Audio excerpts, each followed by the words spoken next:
திருவண்ணாமலை மாவட்டம் வந்தவாசி வட்டம் தேசூர் பேரூராட்சி.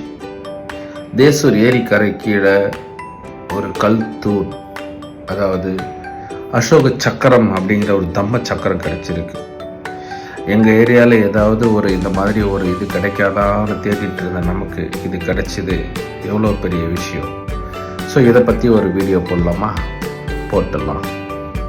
தேசூர் டு சீயமங்கலம் போகிற ரோட்டில் ஒரு ஏரி இருக்குது. ஏரிக்கு கீழே தான் இந்த சக்கரம் இருக்குது. இது ஒரு 2 வருஷத்துக்கு முன்னாடி இந்த ஏரியை சீரமைக்கும் போது கிடைச்சிது. அதை தூக்கி ஒரு காவா ஓரமாக வச்சுட்டாங்க. 2 வருஷமாகவும் அது அங்கேயே தான் இருக்குது. இருந்தாலும் பரவாயில்ல, அதை பற்றியான ஒரு வரலாற்றை நம்ம தெரிஞ்சுக்கலாம். சரியா? இந்த மாதிரி ஒரு சக்கரமும் அதுக்கு கீழே தாமரை இலைகளான ஒரு இதுவும், அந்த தாமரை இலைக்கு மேலே சக்கரம், அதுக்கு கீழே கல்தூண், இந்த மாதிரியான இந்த வடிவமைப்பை செஞ்சது யாருன்னா அசோகர் காலத்தில் தான். அவரோட ஆட்சியை அவர் எங்கெல்லாம் ஆட்சி ஆண்டாரோ அங்கே எல்லா பகுதிகளிலும் இந்த மாதிரியான ஒரு கல்தூணை நிறுவுறது அவரோட ஸ்டைல். இந்தியாவுக்கு அந்த பிரிட்டிஷ்காரங்க இந்த மாதிரியான கல்தூண் நிறைய கண்டுபிடிக்கும் போது அதை பற்றியான ஆராய்ச்சியை மேற்கொண்டு அவங்க நிறைய தகவல்களை கொடுத்தாங்க. அதன் அடிப்படையில் தான் நம்மளோட தேசிய கொடியில் இருக்கிற அந்த சக்கரமும் இந்த கல்தூணில் இருக்கிற 2 சக்கரமும் ஒன்று தான். ஸோ இந்த சக்கரம் எப்படி நம்ம தேசிய கொடியில் வந்தது, அதையும் அசோகர் அவரோட ஆட்சி காலத்தில் அதை பயன்படுத்தினார் அப்படின்றத பற்றி தெரிஞ்சுக்கணும். அப்படின்னா நம்ம அசோகர் காலத்திலிருந்து, அதாவது 2300 தான் அசோகர் காலம் தான். இன்னும் அதுக்கு பின்னாடி ஒரு 250 வருஷம் பின்னாடி போகணும். கிட்டத்தட்ட 2550 வருஷத்துக்கு முன்னாடி புத்தரோட வரலாற்றை எடுத்து படித்தாதான் நமக்கு இந்த அசோகர் ஏன் தம்ம சக்கரத்தை பயன்படுத்தினார், அந்த ஜம்ம சக்கரத்தில் இருக்கிற கல்தூண் இப்போ ஏன் தேசூர் ஏரிக்கரையில் கிடக்கு அப்படின்ற விஷயம் நமக்கு தெரியும். ஸோ புத்த வரலாற்றில் என்ன நடந்தது அப்படின்னு நம்ம கண்டிப்பாக தெரிஞ்சுக்கணும். 2500 வருஷத்துக்கு முன்னாடி புத்தர் காலத்தில் கடவுள் வழிபாடு எப்படி இருந்தது அப்படின்னா, உருவ வழிபாடே கிடையாது. உருவமாக யாருமே கடவுள் இப்படி தான் இருப்பார் அப்படின்னு நம்ம இப்போ வழிபடுற மாதிரி உருவ வழிபாடு அப்போ கிடையாது. அப்போ வேத பாடசாலைகள் இருக்கும். முனிவர்கள் காட்டில் தங்கி தவம் இருப்பாங்க. அவங்கக்கிட்ட போய் சிஷ்யர்களாக சேர்ந்துப்பாங்க. நெருப்பு தான் கடவுளாக வழிபடும். இது இல்லாமல் ஆரிய பார்ப்பனர்கள் இந்தியாவுக்கு வருவதற்கு முன்பு இங்கே நாகர்கள் வாழ்ந்ததாக ஒரு இது இருக்குது. பாம்பு தான் கடவுளாக வழிபட்டிருக்காங்க. அப்புறம் யாக்ஷி அப்படின்ற சிறு தெய்வங்கள் கடவுளாக வழிபட்டிருக்காங்க. தாய் தெய்வங்கள் கடவுளாக வழிபட்டிருக்காங்க. ஸோ இதுதான் கடவுள். சிவன் இப்படி இருப்பார், விஷ்ணு எப்படி இருப்பார், பெருமாள் இப்படி இருப்பார் அப்படின்னு உருவம் வச்சு நாம் அப்போது வழிபடலை. அப்போ புத்தர் காலத்தில்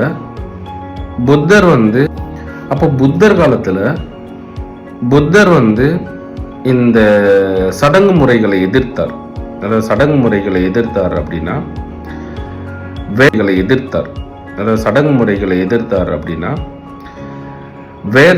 வேதத்தில் என்ன இருக்குன்னா, பலியிடுதல் ரொம்ப பெரிய பங்கு வகிக்கும். போருக்கு போகிறதுக்கு முன்னாடி 1000 எருமைகள், பசுக்கள், குதிரை, இந்த மாதிரி எல்லா விலங்குகளை பலி இட்டுட்டு கொன்று போட்டுட்டு அதனோட ரத்தத்தை தாண்டி தான் அரசர்கள் போருக்கு போவாங்க. அப்புறம் எல்லா சிறு விழாக்கள்லேயும் பலியிடுதல் பெரிய விஷயமா இருந்ததுனால புத்தர் இந்த மாதிரி இந்த யாகம் வளர்த்தி மந்திரங்கள் சொல்லி பலியிடுதல் வேஸ்ட்டு, அதில் ஒன்றும் உருப்படியான விஷயம் ஒன்றும் கிடையாது அப்படின்னு ஒரு பெரிய சித்தாந்த மாற்றத்தை ஏற்படுத்தினார். அப்படி ஏற்படுத்தினதுக்கப்புறம் புத்தர் ஒரு 60-70 ஆண்டுகள் அவர் இந்தியா முழுக்கனா வட இந்திய மாநிலங்கள், பீகார், உத்தரப்பிரதேசம், மத்திய பிரதேசம், இந்த பகுதிகளில் அவர் புத்த மதத்தை பரப்பினார். அப்படி அவர் பரப்புனதுக்கு அப்புறமா, அவர் இறந்ததுக்கு அப்புறம் அதை வழிபாடாக கொண்டு வர்றதுக்காக அப்ப இருந்த மக்கள் வந்து 4 குறியீடுகளை வந்து பயன்படுத்தினாங்க. ஃபர்ஸ்ட் குறியீடு வந்து புத்தர் வந்து அவரோட ஞானம் பெற்ற பிறந்த இடத்தை வந்து குறிப்பிடுறதுக்காக தாமரையை வந்து அவரோட பர்த் பிளேஸ் அப்படின்றத குறிக்கிறதுக்காக தாமரை. அப்புறம் அவர் வந்து ஞானம் பெற்ற இடம் புத்தகயா பீகார்ல இருக்கிற அந்த ஞானம் பெற்ற இடம், ஞானம் அடைந்ததை பற்றி குறிக்கணுன்றதுக்காக அரச மரமும் நாற்காலியும் இருக்கை, இது 2த்தையும் வந்து குறியீடா வச்சாங்க. 3 வந்து அவரோட முதல் போதனையை வந்து அவரோட நண்பர்கள் அப்படின்னு சொல்லிட்டு அதுக்கு அவர் கூட இருந்த சீடர்கள் 5 பேருக்கு வந்து அவர் இப்போ இருக்கிற சார்நாத் அப்படின்ற இடத்துல உத்தரப்பிரதேசத்தில் அந்த இடத்துல வந்து மான் பார்க், மான்கள் வாழக்கூடிய பூங்கா, அந்த பூங்கால தான் அவர் ஃபர்ஸ்ட் அதை ப்ரீச் பண்ணார். அப்படி அதை குறிக்கிறதுக்காக யூஸ் பண்ணுறது வந்து 2 மான்களும் ஒரு சக்கரம், தம்ம சக்கரம் வந்து முதல் போதனையை குறிப்பதற்காக அந்த தம்ம சக்கரம். அப்புறம் அவர் இறந்ததுக்கு அப்புறமா அவரோட அஸ்தியை ஒரு சின்ன தங்க பெட்டகத்தில் வச்சு அது ஒரு விகாருக்குள்ள பிரமிடு மாதிரியான ஒரு இதை கட்டி அந்த விகாருக்குள்ள அவரோட அஸ்தியை வச்சாங்க. ஸோ அந்த டோட்டலா அந்த விகாரை வந்து வழிபாடா கொண்டாடினாங்க. அந்த விகார் அப்படின்னா இப்போ வந்து நம்ம அதோட சிறிய ஸ்மால் சைஸ் தான் மாடம். வீட்டு முன்னாடி துளசி மாடம் இருக்குல்ல, அந்த மாடம் வந்து இது பண்ணாங்க. இது இல்லாம பாம்பு, புத்தரோட பாதம், சங்கு, இது எல்லாமே வந்து குறியீடா இருக்கு.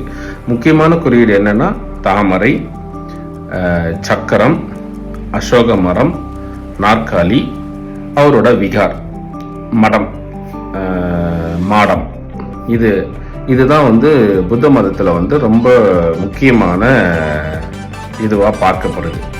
இதுல சக்கரம் எந்த இடத்துல வருது அப்படின்னா, புத்தர் காலத்துல ராஜாக்கள் வந்து போருக்கு போறதுக்கு முன்னாடி ஒரு சக்கரத்தை வந்து கையில வச்சிருப்பார். ரொம்ப ஒரு வேல்யூவான சக்கரம் ஒன்று இருக்கும். அதை அப்படி சுத்தி விட்டுட்டு அந்த சக்கரம் எந்த திசையை நோக்கி போகிறதோ இல்லை எந்த திசையை நோக்கி காட்டுகிறதோ அந்த திசையை நோக்கி போருக்கு போய் அந்த நாட்டை பிடிச்சி அதை அடிமையாக்கி அந்த மக்களை, அங்க இருக்கிற மக்களோட போரிட்டு அந்த நாட்டை அடிமையாக்கிடுவாங்க. இதுதான் அந்த சக்கரத்தை வந்து சுத்துறது.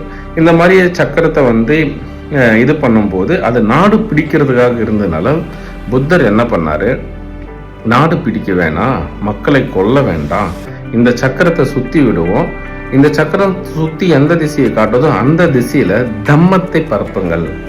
தம்மம் அப்படின்றது வந்து பாலி மொழி, தர்மம் அப்படின்றது வந்து சான்ஸ்கிரிட், தமிழ்ல வந்து அறம் அப்படின்னு சொல்லுவோம். ஸோ இந்த அறத்தை பரப்புங்கள், தம்மத்தை பரப்புங்கள், புத்தர் போதித்த போதனைகளை பரப்ப வேண்டும், அதை ஒரு இடத்திலிருந்து இன்னொரு இடத்துக்கு கொண்டு செல்ல வேண்டும் அப்படின்ற போருக்காக இல்லாம அறத்திற்காக, தம்மத்திற்காக, உயிரினங்கள் இன்னும் மேம்பட, மக்கள் துன்பங்களிலிருந்து விடுபட்டு நிம்மதியாக வாழ்வதற்காக இந்த அறத்தை, போதனையை செய்வதற்கு இந்த சக்கரத்தை பயன்படுத்துங்கள், போருக்கு வேண்டாம் அப்படின்ற ஒரு இதுக்காக அவர் வந்து இந்த சக்கரத்தை அறநெறியை பரப்புவதற்காக தம்ம சக்கரத்தை பயன்படுத்தினார். ஸோ ராஜாக்கள் போருக்கு பயன்படுத்தினத புத்தர் வந்து தம்ம நெறி. ஸோ அசோகர் வந்து இது ரொம்ப பெருசா ஃபாலோ பண்ணதுனால தான் அசோகர் பேர் வந்து அசோக சக்கரவர்த்தி. ஸோ சக்கரம் எங்கெல்லாம் இருக்கோ அங்கெல்லாம் வந்து தம்ம நெறி இருக்கும் அப்படின்றதுக்காக புத்தரோட இந்த தம்மத்தை யார் பரப்புகிறார்களோ அவங்க வந்து இந்த சக்கரத்தை வந்து ஃபாலோ பண்ணணும். சக்கரம்ன்றது ஜஸ்ட் ஒரு சிம்பிள் அப்படின்ற மாதிரியான இதுக்காக.